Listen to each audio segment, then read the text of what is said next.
Morning. In Matthew 24 and verse 42, Jesus said, "Keep on the watch, because you do not know the day on which your Lord will come."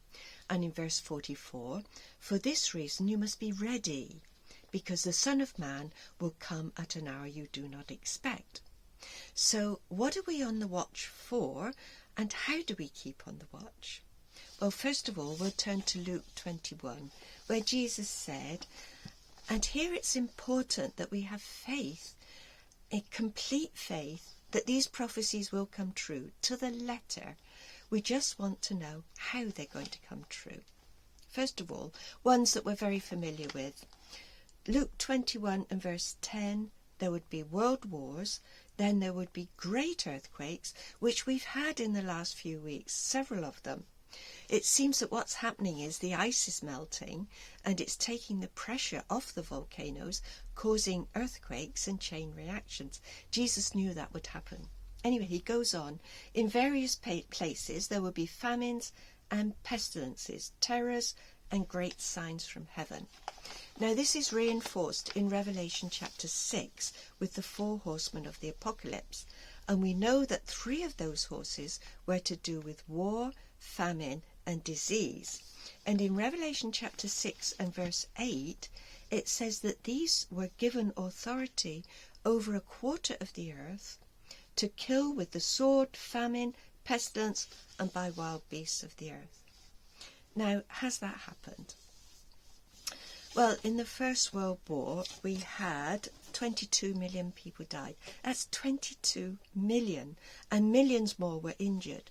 In the Second World War, up to 85 million. That's 85 million. I mean, we rattle these numbers off, but do we notice the enormity of them?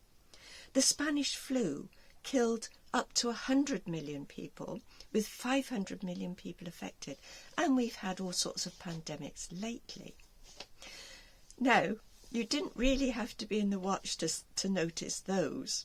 But some of the others we probably do need to be a bit more aware. In Luke 21 and verse 25, Jesus said, "There will be signs in the sun, moon and stars, and on earth distress of nations."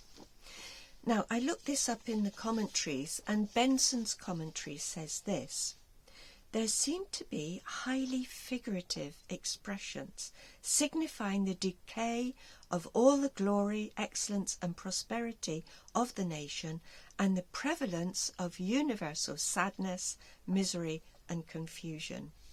The Cambridge Bible seems to agree with that, feeling that signs in the sun, moon and stars are metaphorical because it's the language of the ancient prophets.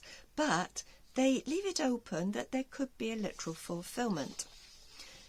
Now, scientists at the moment are quite interested in the sunspots because the sun has gone into a period of very unusual activity with twice the number of sunspots that could be expected. So whether this is what Jesus was talking about or not, we don't know. But we're keeping on the watch. Now, here I want to go back to Daniel, because this is a way of keeping on the watch. And we're going to Daniel chapter 11. Sorry, I'm going to read it from the Jerusalem Bible. And verse 40. "When the time comes for the end, the king of the south will try conclusions with the king of the north.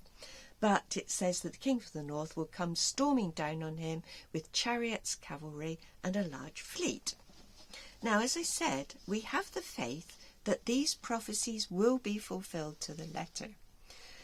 Don't take any notice of those that say that Daniel was fulfilled years ago, because it wasn't. Anyway, then we have, I'm juggling Bibles here. Verse 44, "Reports coming from the east and the north will worry him, and in great fury he will set out to bring to ruin and complete destruction to many." Now, if you've been looking at the news recently on the UN meetings and various EU meetings, all the presidents of countries on the eastern border of Europe are saying very strong words against Russia because there have been incursions of drones and so on. I've put some links below. Are these the reports that the King of the North is listening to and getting worried about?